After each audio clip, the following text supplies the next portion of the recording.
Bienvenue dans Incarne qui tu es, le podcast qui vous accompagne tout au long de votre voyage pour découvrir votre mission de vie et réussir vos transitions professionnelles. Je suis Mélissa, votre guide dans cette aventure passionnante et souvent surprenante. Dans chaque épisode, je vous propose d'aller à la rencontre de personnes inspirantes, aussi bien par leur alignement que par leur réalisation.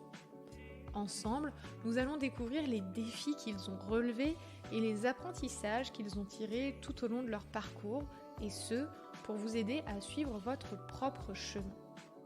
Aujourd'hui, j'accueille Nardos Singh. Artiste prometteur, il est à la fois auteur, compositeur et interprète, avec une voix qui personnellement touche mon âme. Il s'est fait connaître grâce à une vidéo qui a fait le buzz sur TikTok, dans laquelle il reprend une chanson de Pierre Demer, dont je vous laisse découvrir un extrait. Docteur, un jour je marierai un ange. On fera l'amour dans les nuages, en priant pour que rien ne change. Tu sais, une histoire ancrée dans les âges. Docteur, un jour je marierai un ange. On fera l'amour dans les nuages, en priant pour que rien ne change. Bonjour et bienvenue Nardo. Je suis vraiment honorée de t'accueillir aujourd'hui. On est sur le 2e épisode du podcast Incarne qui tu es. J'ai écouté beaucoup les réalisations que tu as fait. Enfin, vraiment, j'ai épluché ta page TikTok, moi qui ne suis pas vraiment réseaux sociaux. Et je suis très curieuse d'en savoir plus sur ton parcours et la manière dont tu abordes ta posture d'artiste aujourd'hui. Donc, juste, déjà, est-ce que tu veux bien nous retracer un petit peu ton entrée dans la musique? Ouais, tout à fait. Bah, déjà, bonjour Mélissa. Ça me fait très, très plaisir que tu aies écouté. Alors du coup, je m'appelle Nardo, enfin, je m'appelle Bernardo, c'est mon vrai prénom et Nardo, c'est mon nom de scène et j'ai commencé la musique vers, 4-5 ans avec le piano. J'en ai pas fait longtemps, j'ai fait, je pense 2-3 ans de piano et malheureusement, je suis tombé sur une prof assez sévère qui m'a dégoûté de l'instrument. Donc faites attention quand vous enseignez aux jeunes. Donc j'ai un petit peu lâché la musique et ensuite, j'ai repris avec la guitare, à l'entrée du collège. Mon papa qui m'avait offert, une guitare pour mon anniversaire et en fait, à la maison, il y avait toujours de la musique. Mon père est un grand fan. On écoutait beaucoup de classiques, il avait tous les recueils de Bach. On écoutait beaucoup de classiques, beaucoup de pop aussi. On écoutait beaucoup de Coldplay, du rock, de Green Day. Donc il y avait vraiment un peu de tout. Je pense que ça m'a énormément aidé à développer mon oreille musicale. Donc voilà, j'ai reçu une petite guitare à 11 ans, j'étais très content et en fait, à Mmh. l'époque, mon artiste préféré, c'était Ed Sheeran. J'écoute tous ses sons et j'étais fan et en fait, à l'époque, moi, je l'avais découvert sur une petite vidéo sur YouTube OK. où il jouait dans la rue, il était pas peu non plus, il avait, je pense, 14 ans et je trouvais ça impressionnant qu'un gamin puisse, comme ça captiver, une foule. Il y avait pas, énormément de gens non plus, mais il y avait quand même 10 personnes, quoi. Mmh. Pour moi, c'était exceptionnel et donc je voulais faire pareil. J'ai demandé une petite guitare à mon papa, il m'a dit oui et ça a commencé comme ça et j'ai commencé à bah, déjà, j'ai appris toutes ces chansons et ensuite j'ai commencé à, moi, essayer de faire, mes propres trucs. J'ai appris la Mmh. guitare avec YouTube et j'ai commencé à jouer mes propres mélodies mais ce n'est que plus tard que je me suis mis à écrire. L'écriture pour moi, c'était pas encore ça à l'époque. En fait, j'ai grandi entre la France et le Portugal, donc déjà, parler une langue correctement, c'était chaud. Mmh. Donc ouais, j'ai commencé l'écriture vers 15-16 ans. En fait, il y a eu des événements dans ma vie qui ont fait qu'il fallait que j'extériorise ça et comme beaucoup d'artistes, la musique, c'était, son échappatoire. Et tu parles de ce passage quelque part, de l'instrument, du plaisir à jouer, à un nouveau plaisir, qui est, celui d'écrire. Justement, qu'est-ce que ça t'a apporté, l'écriture dans ton parcours, dans ta vie? Qu'est-ce que ça représente pour toi l'écriture? Pour moi, l'écriture, c'est vraiment mon moyen de mettre des mots sur mes sentiments. En fait, je le fais uniquement à travers la musique parce que je sais pas le faire autrement. Heu, D'ailleurs, quand j'ai des trucs à dire à ma copine, je lui fais une chanson. Excellent. Non, mais oui, l'écriture, c'était vraiment mon échappatoire. C'était le truc qui m'a permis de survivre un peu à mes années de lycée. Et aujourd'hui, ça m'apporte énormément. Je suis auteur-compositeur. Donc, l'écriture, c'est vraiment, bah, ça fait partie intégrante de moi. Mmh. Et tu disais, enfin voilà, ça t'a été aussi très utile dans tes années, collège, je crois que tu disais, qui étaient pas forcément évidentes. Tu veux bien partager, enfin, qu'est-ce qui se vivait pour, Nardo ou plutôt Bernardo à l'époque? Bernardo, ado et puis, bah, voilà, comment ça a pu te soutenir cette écriture dans cette, période de vie-là par rapport à ce que tu vivais? En fait, au collège, fin collège et lycée, c'était assez compliqué.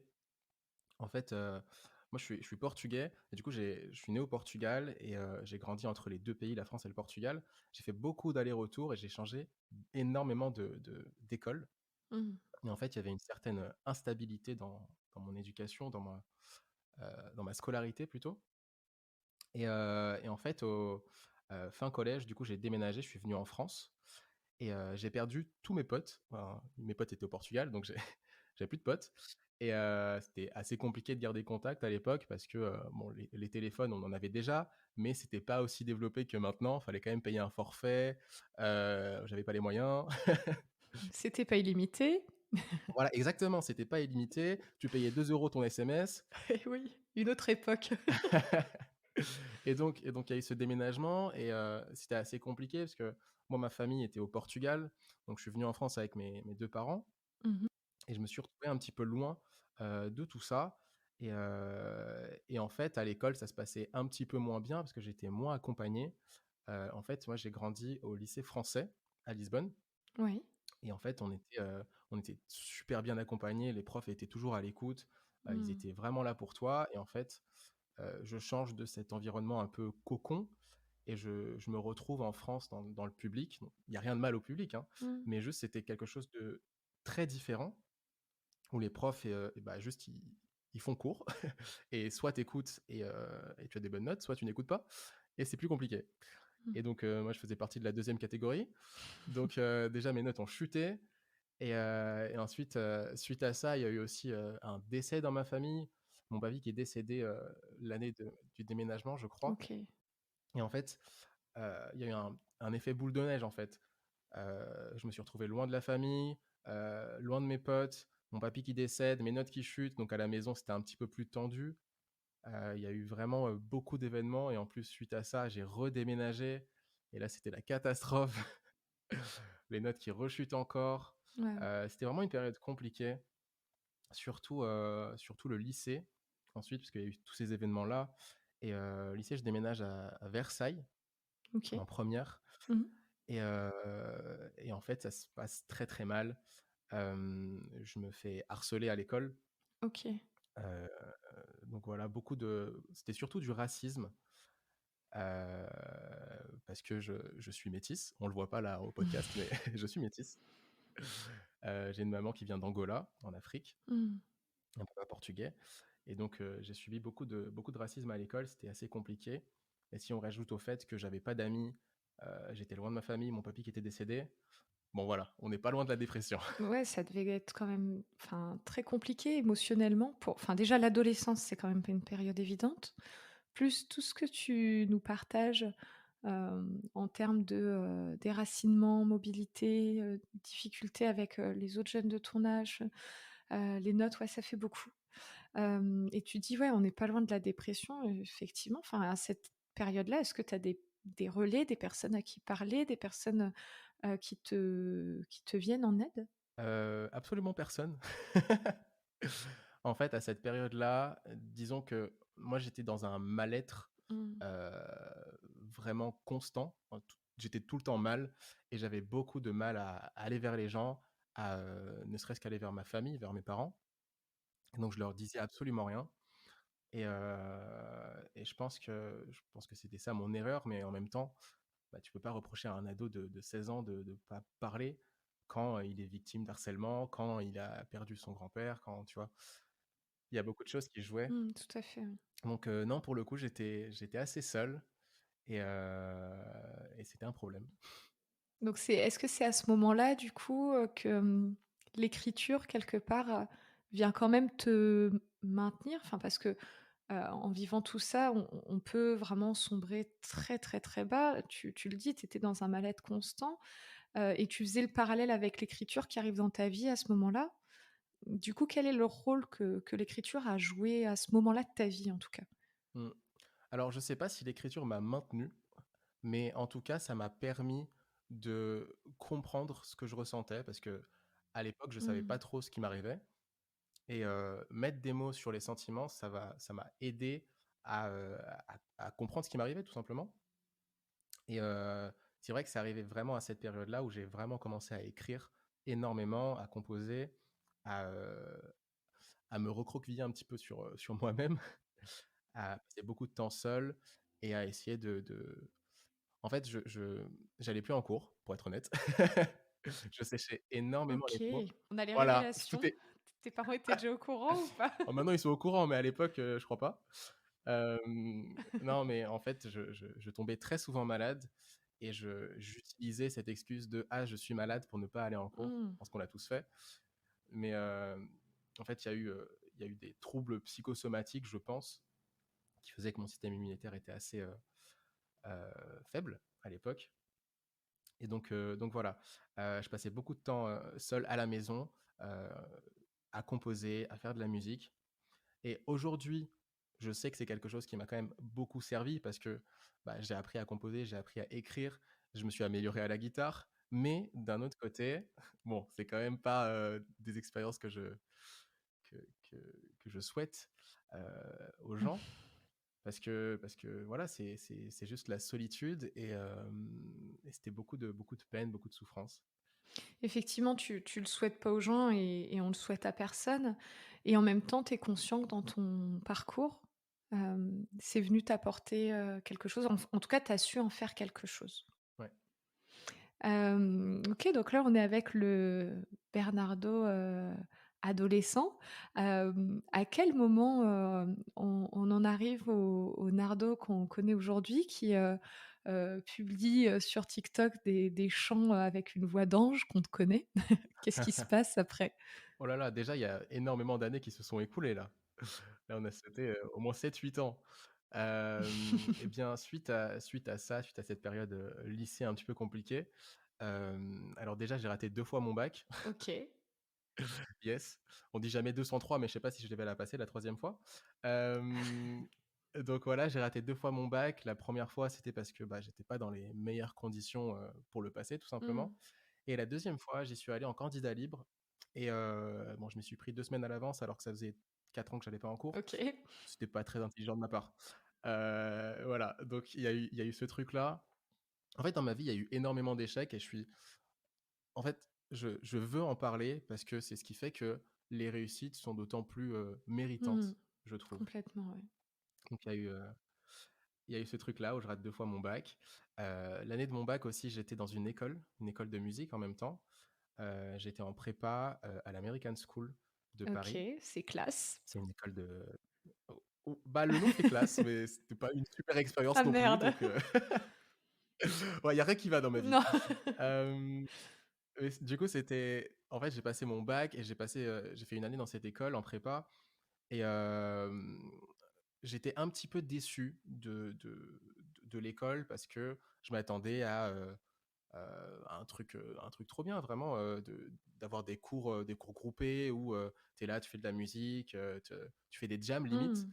et c'était pas du tout ça. C'était beaucoup de théorie, beaucoup de travail Mmh. et et je pense que ça me correspondait pas. Mais au moins j'ai essayé, voilà. On m'avait beaucoup dit que, ça apportait quelque chose d'aller en école. Finalement, moi, ça m'a pas trop apporté, mais au moins j'ai fait l'expérience et je peux le dire par moi-même que je c'est pas pour moi, quoi. Mmh. Donc il y a eu ce truc-là, et puis qu'est-ce qui fait qu'il y a eu un switch? Alors je sais pas s'il y a eu un switch, mais en tout cas, moi j'ai énormément travaillé. En fait, du coup, j'ai raté mon bac, donc j'étais pas scolarisé. Mmh. Donc à 18 ans, je me retrouve un petit peu tout seul. Et donc je me dis: «Bah, qu'est-ce que tu vas faire de ta vie? Tu vas faire de la Et ouais. musique, heu, donc fais de la musique». Et c'est ce que j'ai fait. Donc j'ai commencé à me pencher vraiment sur la question de comment sont construites les chansons. Je regardais les structures, j'écoutais à la radio, heu, le top des singles en France et dans le monde. Je regardais le top 100 et j'analysais chaque chanson une par une. Heu, Comment est structurée la chanson? Est-ce que c'est couplet, pré-refrain, refrain? Est-ce que c'est couplet, refrain? Mmh. Des trucs comme ça. J'analysais aussi la mélodie, plein de choses, plein de choses. J'ai énormément travaillé sur, la guitare. Ça fait très longtemps que je joue à la guitare, mais c'est vraiment, à partir de mes 18 ans que j'ai commencé à m'y mettre sérieusement, à travailler au moins 2 heures par jour. J'ai bossé ma voix. J'ai bossé ma voix parce que je chantais très mal. C'est vrai? Bah, c'est vrai que sur les vidéos, peut-être qu'on dirait On pas, peut pas y mais croire quand on je écoute les viens de loin. vidéos, honnêtement. Ouais, mais il faut savoir que je viens de loin et il y a énormément de chanteurs dans mon cas où la voix, ça c'est un truc qui se travaille, Mmh. c'est un muscle et donc ça se travaille. Il faut bosser. Moi, tous les jours, je fais mes petits échauffements à la voix, 30 minutes d'échauffement par jour. Sans ça, je pense que, je serais terrible à écouter. Donc Mais c'est, quand je t'écoute, je vois un vrai switch, quand même, tu disais un switch, je sais pas si on dit comme ça, mais en tout cas, moi, c'est vraiment ce que j'entends entre, le Bernardo qui vit une vie un peu compliquée ado, sur plein d'aspects et du coup, je vais le dire comme ça, qui subit la vie, enfin la vie, lui est difficile. Et puis un Nardo qui, rate 2 fois son bac, est déscolarisé, mais alors là, c'est plus le même Nardo, quoi. C'est tu deviens un acharné de travail, c'est pas possible quand tu dis, «Je regarde le top 100, j'analyse toutes les musiques, la structure et cetera» et il y a personne qui te pousse et qui te dit de faire ça. C'est toi, il y a d'ailleurs, qu'est-ce qui te pousse, en fait, à avoir, cette discipline, quelque part? Aussi bien sur l'analyse des chansons que sur ta manière de travailler la guitare, la voix? Qu'est-ce qui se passe? alors déjà, j'ai pas commencé à bosser à partir du moment où j'ai été déscolarisé, parce que c'était quand même un choc. Mais Mmh. j'ai mis quelques années quand même. Mais c'est vrai que après, je me suis quand même mis à fond dans la musique. Et le truc qui m'a boosté, c'est d'avoir vécu des trucs durs. C'est Mmh. de savoir qu'il y aura personne pour me pousser. C'est de savoir que les gens, ils sont pas là pour m'aider. Et que la plupart des gens, même, ils sont là pour me foutre des bâtons dans les roues. Et en fait, si je fais pas le taf, personne le fera à ma place. Donc voilà, j'ai ma vie, j'ai qu'une vie. Et si je la prends pas entre les mains, entre mes mains, bah personne va le faire. Et juste, je vais vivre ma vie comme une larve et il va rien se passer. Et non, mais il faut bosser. Il faut bosser, c'est ce que je me suis dit. Il faut. C'est quand même hyper inspirant, quoi, parce que quand on t'entend comme ça, je suis sûre qu'à plein de moments, on peut réaliser que, on ne se donne peut-être pas les moyens, on n'a pas forcément la force, des fois on n'a pas l'énergie pour, et partir de ce constat de se dire: «OK, ça va, je me suis déjà pris pas mal de claques dans la gueule là ces dernières années, c'est bon. J'ai compris qu'il y aura pas une main providentielle qui va venir et qui va, m'aider à concrétiser mes rêves et je décide de chaque jour, faire un pas vers ça». C'est fort, c'est quand même vachement puissant. Je sais pas si toi tu le réalises parce que tu le vis, mais c'est fort. Je pense que je l'ai réalisé il y a pas longtemps. En fait, j'ai eu vraiment une très longue période où ça allait pas. J'ai été suivi par des psychologues, des psychiatres, etc.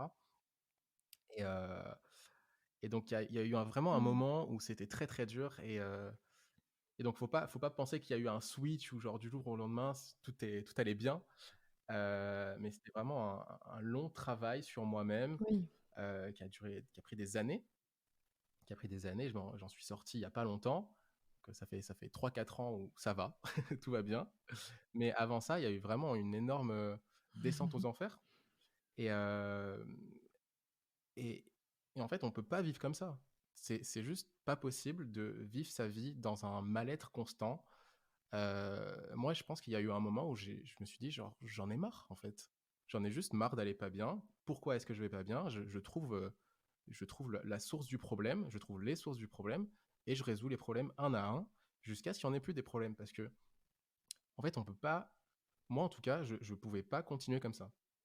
Et tu dis, que tu as été suivi, tu as été accompagné. C'est important de le dire aussi que oui, ça s'est pas fait en un claquement de doigts et ça s'est pas fait complètement seul non plus, même si, j'entends qu'il y a plein de choses que tu as fait dans ta dynamique à toi. Hem, Tu as commencé à être, accompagné à partir de quand? Déjà quand tu étais, ado du coup ou après quand tu as été déscolarisé? Ouais, en fait, j'ai été suivi, je pense, l'année de la première, donc Mmh. à 17 ans. OK. 16-17 ans, j'ai fait une thérapie familiale, la première, OK. avec mes 2 parents. Ça s'est, pas trop mal passé, mais c'était un peu bizarre d'être dans une pièce avec ses parents et de dire, «Le problème, bah, vous faites un peu partie du problème, papa, maman». Mmh. Donc c'était pas, ouf comme expérience, mais du coup après ça, j'ai vu d'autres psychologues, des psychiatres et cetera. Ça s'est mieux passé, j'ai trouvé la psy qu'il me fallait. Heu, donc voilà, petit coucou à Leslie. Coucou à Leslie alors, on lui fait une petite dédicace. Voilà. Et tu dis, tu as réussi à trouver la personne qu'il te fallait et ça aussi c'est quelque chose, de très important. Je pense que, des fois, il y a des personnes qui tentent d'être, accompagnées, qui sont en souffrance et ça matche pas avec le pro, mais ils entre guillemets, «ils mettent tout à la poubelle». C'est-à-dire ils disent, «Ouais, les psys, ça sert à rien, c'est bon, laisse tomber». De je s Enfin, quand je t'entends, j'ai l'impression que tu as pas trouvé, Leslie du premier coup. Il y a peut-être eu, d'autres, accompagnants à part la thérapie familiale qui correspondaient pas exactement à ce que tu avais besoin. Je dis pas qu'ils étaient pas compétents ou autres, hein, je remets pas en question Mmh. ça. Mais, est-ce que tu as vécu toi aussi ce truc de se dire, «Mince, c'est encore pas ce qu'il me faut» et d'expérimenter d'autres choses plusieurs fois? Ouais, tout à fait. J'ai dû voir, je pense, 7-8 psychologues différents, femmes et hommes. Mmh mh. Et c'était pas facile parce que à chaque fois, tu te dis, enfin, c'est surtout les parents qui se disent, que, cette fois, c'est la bonne, c'est une bonne Mmh. psychologue, en plus, on paye cher, parce que c'est des cabinets Allez privés, hop! donc voilà, tu à 70 €, 100 € de l'heure et donc Mmh. tu es là et ton enfant ne va pas mieux, donc c'est assez compliqué. Je pense que pour moi, c'était un peu, je m'en foutais un petit peu, à vrai dire. Mais je pense que c'était plutôt difficile pour les parents qui voyaient que, mon état s'améliorait pas et Mmh. peu importe la personne à qui je parlais, ça allait pas mieux et mais aussi je pense que c'était dû au fait que j'étais encore dans ces circonstances-là de, encore dans la même école où je me faisais harceler, le décès de mon papy était un peu encore, récent, donc il a fallu du temps aussi. Ouais. Il faut être patient avec soi. Et mais voilà, c'est des choses, on s'en rend pas compte quand on est ado. On sait pas ce qui nous Mmh. arrive, donc voilà, on subit, comme tu l'as dit tout à Bon, des l'heure. fois, quand on est adulte, on se rend pas compte non plus, hein. C'est bien vrai, Mais c'est c'est vrai, bien tu as vrai. raison, hein. En tant qu'ado, se dire que, ouais, il y a besoin du temps pour tout ça. C'est pas qu'une histoire de rencontre et de personnes, tu as raison, il y a aussi une histoire de temporalité. Et quand même, vu que tu nous as parlé de Lucie, je suis désolée, on va on va la dédicacer. Leslie? Pardon, Leslie. Leslie, ouais. Hem, qu'est-ce qui a été, qu'est-ce que ça t'a apporté, cet accompagnement avec Leslie qui était, on va dire, avec la bonne personne au bon moment? Déjà, ça m'a permis d'apprendre à parler aux gens. C'est bizarre dit comme Mmh. ça, mais en Tu te fait, il y a une débrouilles bien approche. maintenant en tout cas. Merci, c'est gentil. C'est vrai qu'il y a en fait, j'avais beaucoup de mal à communiquer. En fait, j'ai jamais eu de mal pour me faire des potes, j'ai jamais eu de soucis avec ça, mais en fait, j'avais du mal à parler de mes sentiments, à dire ce qui allait pas, voilà et en fait, cet accompagnement, ça m'a permis d'apprendre à discuter parce que tu es obligé, en fait, quand tu vas quand tu vas chez le ou la psy, Mmh. bah, si tu parles pas, il se passe rien. Mmh Donc mh. tu as le droit aussi de ne pas parler, tu y vas et juste tu payes, mais c'est dommage. Donc ouais, j'ai appris à parler de moi. C'était quelque chose que j'avais jamais fait. Donc il y a eu ça, ça m'a permis aussi d'avoir plusieurs axes de réflexion sur, la source de mes problèmes. Parce que, en fait, le travail du psy, c'est qu'il va chercher, c'est pas une solution miracle, hein, mais il va Mmh. chercher, à savoir, à comprendre, pourquoi tu te sens pas bien, qu'est-ce qui va pas dans ta vie et que c'est toi qui as le raisonnement, en fait. Lui, il va te poser des questions et en fait, toi, tu vas te rendre compte dans tes réponses de: «Ah oui, d'accord, c'est ça qui m'est arrivé et donc c'est pour ça que là, je vais pas bien». Et donc ça m'a vraiment aidé sur ça. Et puis, ça m'a aidé aussi à développer un peu c'est un grand mot, mais une intelligence émotionnelle. Mmh. Maintenant, j'arrive beaucoup mieux à, à aborder mes soucis dans la vie ou les crises d'angoisse, par exemple. C'est un truc que je vivais très très mal avant. J'avais des crises d'angoisse très très fortes, des crises de panique même, des trucs où tu te mets à Mmh. pleurer, à crier d'un coup. Je sais pas ce qui t'arrive, Ah ouais. mais et ouais, c'était vraiment très très violent parce que en fait, t'es tellement mal que ton corps il sait pas comment extérioriser tout ça. Mmh. Et du coup, le seul moyen qu'il connaît, bah, c'est comme quand t'es enfant, quoi. Tu cries, tu pleures quand t'es bébé. Et, Ouais, c'est fort. et du coup, il y a eu ce truc-là où j'ai appris que quand il y a quelque chose qui va pas dans ta vie, tu fais une crise d'angoisse, et bah, en fait, faut la notifier, la crise. Tu te rends compte que tu es en crise, et du coup, ça te calme. Bizarrement, c'est très bizarre, hein, mais le fait de te dire: «Ah oui, là, je suis en train de faire une crise d'angoisse», et bah, ça te permet de prendre du recul et de, je sais pas, c'est comme si tu sortais un peu de ton corps et tu en mode: «Ah OK, c'est donc ça qui se passe là? Là, je vais pas bien», et bizarrement, ça te calme. Ouais. En mode Voilà, observateur, en tu fait. regardes un petit peu, ton propre corps et tu te dis: «Là, je vais pas bien», et ça te permet de te calmer. OK, donc quand même de l'angoisse, des angoisses à l'intelligence émotionnelle. Effectivement, ça s'est pas fait en un jour, mais c'est un beau chemin, et le point commun entre ces 2, on va dire, les 2 bouts de ce parcours, l'angoisse et l'intelligence émotionnelle, c'est les émotions, en fait. Au moment de l'angoisse, elles m'envahissent, je lutte contre sans me rendre compte et du coup, elles prennent totalement possession de moi. Je deviens presque possédée avec des réactions, que je ne contrôle pas, à petit à petit, avec le temps, apprendre à observer ce qui se passe en soi. Qu'est-ce que ça veut dire? Peut-être ça te donne des indications du coup, cette intelligence émotionnelle aujourd'hui? Je sais pas si ça me donne des indications, mais en tout cas, ça me permet de pas me laisser submerger par les émotions. Mmh. C'est quelque chose qui avant, c'était vraiment un problème. J'étais très colérique, très énervé, très triste tout le temps. Mmh. Et maintenant, en fait, dès qu'il y a quelque chose qui impacte ma vie négativement, je m'en rends vite compte et ça me permet d'avoir un nouvel œil sur ça. Mmh. De ne pas le prendre trop à cœur non plus, de prendre la vie avec plus de légèreté. C'est un conseil que ma maman m'a donné. Très bon conseil, on Très valide. bon conseil. Ouais. Donc on refait un peu le parcours parce qu'on est parti, on est revenu un peu en arrière avec le fait d'avoir été accompagné et puis ton parcours, en étant accompagné. On avait parlé juste avant de ton mode travail acharné, après, la déscolarisation. Hem, quels sont les «fruits», entre guillemets, qui ont été portés à la suite de ce travail? Est-ce qu'il y a, des opportunités qui se sont présentées à toi? Est-ce que, tu as poussé des portes? Enfin voilà, c'est quoi la suite de ton chemin? En fait, j'aime beaucoup la phrase, la chance, ça se crée. Mmh. Parce que moi, la chance, en fait, ça se crée pas vraiment, mais ça se saisit. En fait, le fait d'avoir travaillé énormément, d'avoir amélioré mes compétences à la guitare, à la voix, j'ai préparé des sets, donc en gros, je connais beaucoup de chansons par cœur, que ce soit mes chansons ou les chansons des covers, par exemple. En fait, il faut Mmh. toujours se tenir prêt. Comme ça, s'il y a une opportunité qui vient, et ben, tu peux la saisir. Si j'avais pas fait ce travail, je prends l'exemple de Culture Box. En fait, c'est une émission sur France TV. Et Culture Box, ils m'ont appelé et ils m'ont dit ouais, est-ce que ça te dirait de venir jouer une chanson sur le plateau? Moi, j'avais jamais fait de télé, donc pour moi, c'était quand même quelque chose d'énorme. Ouais, tu m'étonnes. Et, et si j'avais pas fait tout ce travail de apprendre plein de chansons, m'améliorer la guitare, et ben, j'aurais pas su déjà apprendre la chanson qu'ils m'ont demandé d'apprendre en une semaine. ou même 3 jours, je Mmh. crois que c'était 3 jours, c'était pas longtemps.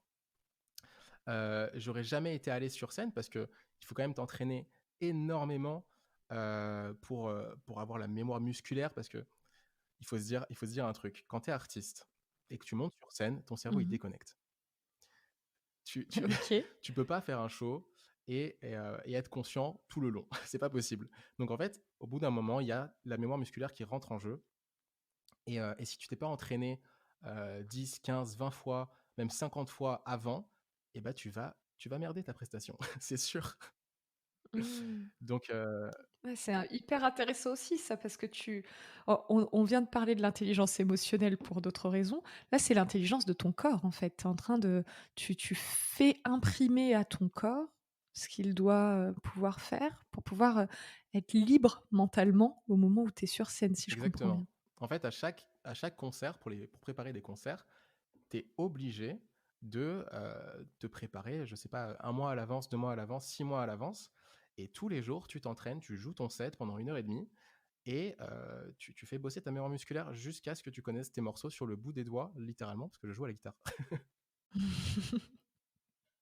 OK. Donc finalement, tout ce travail préparatoire en amont, c'est ce qui te permet de pouvoir répondre présent au moment où l'opportunité se présente, à toi. Et si je devais le dire autrement, en fait, cette notion de chance, c'est quand même une notion de rencontre entre, l'opportunité et toi, la manière dont tu es préparé finalement. Oui. Et aussi, il y a je disais, la chance, ça se provoque aussi parce que, en fait, en parlant du travail, moi, du coup, j'ai fait des vidéos sur les réseaux. Enfin, je fais des vidéos sur les réseaux. Et, Mmh. en fait, à un moment, je me suis lancé sur TikTok parce que je me disais, j'ai quand même envie de partager quelque chose. Et les réseaux, c'est un très bon moyen. Et je me suis dit, je vais faire une vidéo par jour. Et une vidéo par OK. jour, c'est énormément de travail. Ouais, tu m'étonnes. Oui, oui, je vois bien. Il y a des gens qui en font Et tu 3. étais déjà à l'aise à la base devant enfin, face cam et Du tout? tout, je déteste ça. Donc, OK, donc tu détestes être face cam et tu te dis: «Tiens donc, si je me lançais un défi, une vidéo par voilà. jour». Je veux bien savoir la suite. Voilà, c'est exactement ce que je me suis dit. Je vais faire un truc que j'aime pas.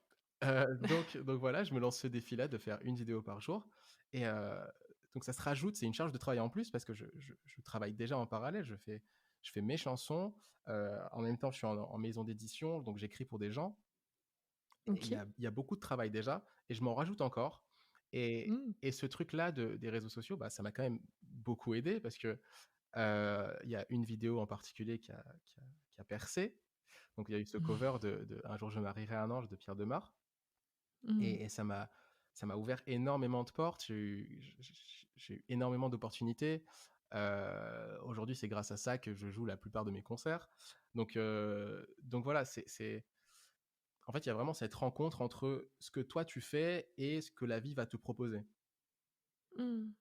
Il faut savoir la C'est alors c'est un peu, «contre-courant» entre guillemets de ce que, j'ai tendance à prôner et je trouve ça du coup hyper intéressant. En général, je dis aux gens, «Mais, faites quelque chose à partir de ce qui vous anime», et toi tu dis, enfin voilà: «Je détestais la vidéo, je me suis lancé un défi, 1 vidéo par jour, je l'ai tenu. Grâce à ça, je me suis fait connaître du grand public, et ça m'a ouvert plein d'opportunités». Donc on voit que finalement ta méthode et ta recette, marchent carrément bien.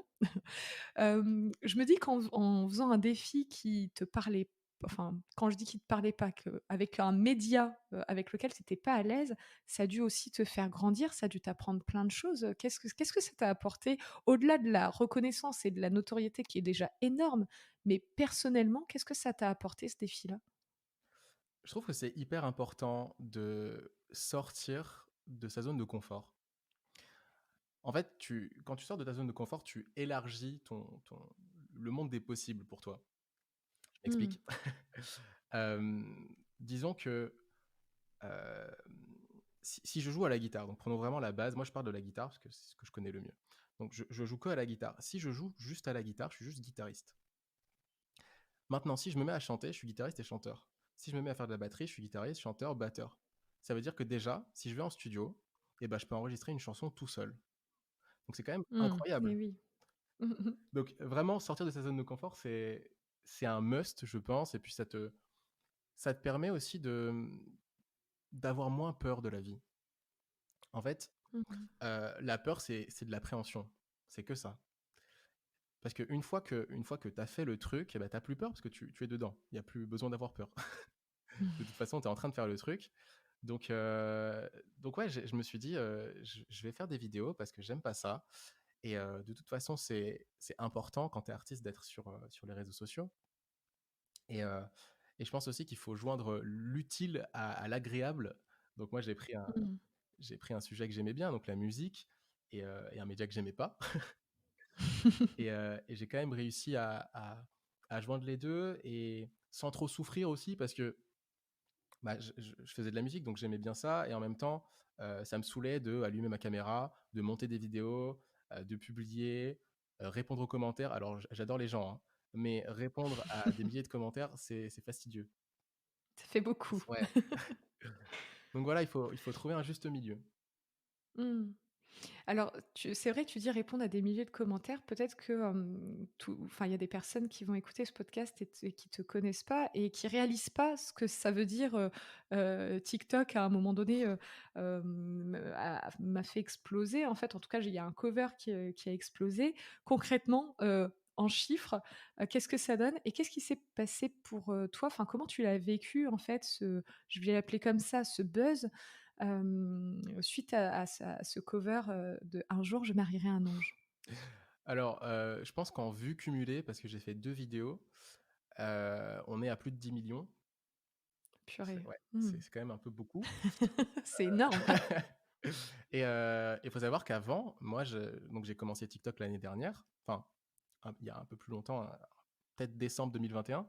Et, et donc, quand j'ai commencé TikTok, donc mon compte était à 0 follower. Et pendant des Mmh mois, mh. je suis resté à 200, 300 followers. Et pourtant, je faisais quand même la vidéo par jour. Et, Et ouais. et en fait, du jour au lendemain, il y a une vidéo qui a percé. Ça a fait, d'abord, ça a fait 100 000 vues, puis 1 million, puis 3 millions, et ainsi de suite. Et en fait, tu as tes abonnés qui montent et tu as le nombre de commentaires qui augmente aussi. Donc, tu as des interactions, tu as ton téléphone qui arrête pas de vibrer parce que tu reçois des notifs. Et en fait, tout change du jour au lendemain. Déjà, tu bloques tes notifs parce que c'est infernal. Et, Mmh. mais il y a vraiment tout qui change. Ta perception des chiffres change aussi. Là, tu as dit 10 millions, purée, c'est énorme. Mais en fait, moi, je me rends même plus compte de ce que c'est. Au début, j'étais content de faire 300 vues. J'étais vraiment heureux, premier degré Mmh. heureux. Et je faisais 300 vues, 10 likes, et j'étais le plus heureux des hommes. Et maintenant, je peux faire 100 000 vues et je m'en fous. Donc Ouais. c'est quand même terrible de se dire ça. Il y a un truc qui s'est passé Voilà, effectivement. bah, on perd la notion des chiffres, hein, des nombres. Et ouais, il y a tout qui change du jour au lendemain. Faut apprendre à gérer les, bah, déjà les commentaires, parce qu'il n'y a pas que des commentaires gentils. Il y a aussi des gens qui sont là Mmh. pour t'emmerder. Faut apprendre à gérer tout ça. Faut aussi apprendre à trier les propositions, parce que du coup, tu reçois beaucoup de propositions. Et en fait, c'est une charge de stress en plus, bien que je suis hyper heureux de tout ce qui m'arrive. Donc, je suis hyper heureux, hyper reconnaissant. Mais il y a aussi une part de tu te sens complètement débordé quand ça t'arrive. Ouais. Mmh. Ça fait beaucoup d'un coup. Ouais, ouais, Mmh. c'est beaucoup d'informations, beaucoup d'interactions, et beaucoup de temps aussi perdu sur les réseaux, parce qu'on dit il faut passer moins de temps sur les réseaux sociaux. Mais quand c'est ton travail, bah, tu es obligé de passer des heures sur ton écran. Mmh. Voilà, rien que pour l'algorithme, il faut répondre aux commentaires. Et oui. Mmh mh. Et puis, comme tu disais, après il y a pas que des commentaires, sympathiques, on va le dire comme ça. Tu as évoqué le fait d'apprendre à gérer ça. Concrètement, ça veut dire quoi apprendre à gérer ça? Comment on gère entre guillemets, la négativité? Parce que ça peut quand même avoir, un impact, surtout au début. Je pensais pas avoir affaire à des haters. Déjà, quand j'ai commencé ma carrière dans la musique, je me suis jamais dit un jour j'aurai des haters. Je pense que personne se dit ça. Euh, J'espère. ouais, j'espère. Mais en fait, quand j'en ai eu, j'ai un peu mal géré le truc parce que j'essayais de répondre de façon positive à leurs commentaires pour apporter quelque chose de positif dans l'espace commentaire. Mais je pense que c'était une erreur. Parce que dans tous les cas, les gens qui mettent ce genre de commentaires négatifs, qui crachent leur haine sur les vidéos, c'est des gens qui n'ont pas compris quelque chose, qui est que, en fait, un commentaire, ça va booster l'algorithme. Enfin, si tu mets un commentaire, tu boostes l'algorithme et du coup, la vidéo est encore plus vue. Donc, tu apportes du soutien à la personne. Donc, OK. déjà, t'as pas compris le concept. Euh, et donc, en fait, il y a pas à discuter avec ces gens-là. Donc, maintenant, je les ignore.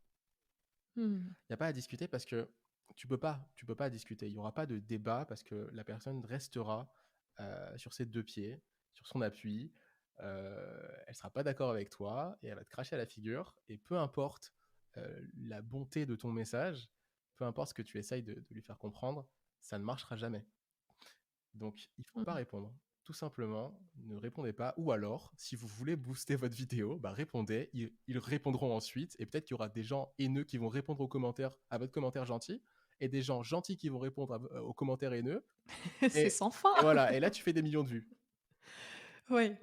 Bah, après, si j'ai bien compris, c'est pas la stratégie que tu as abordée et je trouve ça sain aussi parce qu'il y a l'algorithme, et puis il y a notre santé, mentale, émotionnelle et c'est bien effectivement de pas, alimenter, de donner notre temps et notre énergie à des personnes qui sont là pour, nous descendre en fait, pour descendre notre vibration, au contraire, plutôt, mettre notre énergie à l'endroit où on vient nous soutenir, où on est curieux de nous. Et je pense qu'au-delà de l'algorithme, c'est quelque chose qu'on peut s'appliquer dans notre vie de tous les jours, d'ailleurs, dans nos interactions avec les gens. C'est bien vrai. Juste pour, poursuivre, alors on a vu, ce qui s'est passé pour toi, après cette explosion. À quoi tu aspires aujourd'hui après avoir expérimenté des défis comme, une vidéo par jour, après avoir, travaillé, heu, vraiment avec discipline, que ça soit, sur, la guitare, que ça soit sur la voix, sur, les médias. Nardo, puisqu'on n'est plus dans Bernardo maintenant, à quoi il aspire Nardo dans son avenir, artistique? Nardo, c'est un mec très simple. Nardo, il a juste envie de partager ce qu'il aime faire, et de pouvoir en vivre. Donc en fait, moi, tant que je peux être sur scène, vivre des trucs, rencontrer des gens, et faire de la musique, je suis hyper heureux. Donc vraiment, Mmh. ça me suffit. Après, bien sûr, j'ai des objectifs professionnels, mais même si je remplis pas des stades, même si je joue pour 20 personnes, et ben, tant que je peux en vivre, moi, ça me suffit. Ouais. Bah, écoute, avec une philosophie comme ça, je te souhaite malgré tout, de pouvoir, remplir des stades, mais parce que tu as juste l'état d'esprit parfait, en fait, tu es connecté à l'essentiel. Hem, Moi, je parle souvent de mission de vie. Quand je t'entends, quand j'entends ce qui te fait vibrer et à quel point c'est aujourd'hui tu lis, bah, le fait de pouvoir en vivre tout en pouvant, offrir. Hem, pour t'avoir écouté et réécouté, je sens aussi les émotions que tu transmets. Donc je peux dire effectivement Nardo est vraiment dans sa mission de vie, dans son chemin de vie. Alors à part Ça me fait très plaisir, merci. bon, je pense que tu as pas trop de doutes là-dessus? Non, mais quand même, ça fait plaisir de l'entendre. Écoute, Nardo, j'ai pas vu le temps passer et c'est plutôt bon signe. Ça veut dire que c'est un bon moment qu'on vient de partager là. Je mettrai en commentaire, enfin dans le descriptif, les liens vers, ta page TikTok pour que les personnes puissent te découvrir.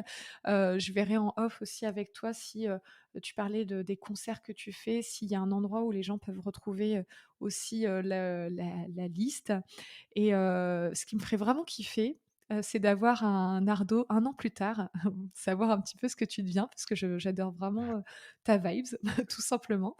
Et ça serait en tout cas pour moi un grand honneur. Bah, ce serait aussi un honneur pour moi. C'est avec grand plaisir. Qu'est-il devenu un an plus tard? Ça me va très bien. Ça marche et ben, on se donne rendez-vous. Pour aujourd'hui, on va, se dire au revoir tout simplement. Je te remercie vraiment beaucoup pour ton authenticité, pour le partage, de ta vie, tout court de ton intériorité jusqu'à, ce que tu en as fait et l'artiste que tu es. Je te souhaite le meilleur pour la suite et je te dis à très bientôt Nardo. Bah, merci à toi Mélissa pour l'invitation et à bientôt. Tout le monde s'en va. Après les vieux, les moins jeunes, même les enfants rois, on marche sur leurs pas. On s'enroulera dans des linceuls quand le temps nous rattrapera. Tout le monde s'en va, même ceux qui ont peur, même les braves comme toi. Tout le monde s'en va, même ceux qui ne le veulent pas.